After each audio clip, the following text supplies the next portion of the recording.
नमस्कार, महान्यूजमध्ये आपल्या सर्वांचं मनपूर्वक स्वागत. उन्नती सोशल फाउंडेशनच्या वतीने नवरात्र उत्सवानिमित्त 9 दिवस विविध कार्यक्रमाचे आयोजन करण्यात आले. पहिल्या दिवशी योगा शिबिराचे आयोजन करण्यात आले, तर दुसऱ्या दिवशी रक्तदान हेच श्रेष्ठ दान ही व्याख्या लक्षात घेत उन्नती सोशल फाउंडेशनच्या वतीने रक्तदान शिबिराचे आयोजन करण्यात आले. तसेच तिसऱ्या दिवशी निबंध व चित्रकला स्पर्धेसुद्धा आयोजन करण्यात आले. या सर्व कार्यक्रमात नागरिकांचा उत्स्फूर्त प्रतिसाद पाहायला मिळत आहे.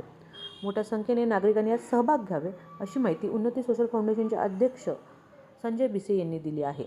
नवरात्री उत्सवानिमित्त 9 दिवस असेच नवनवीन कार्यक्रम उन्नती सोशल फाउंडेशनच्या वतीने घेतले जाणार आहे. धन्यवाद.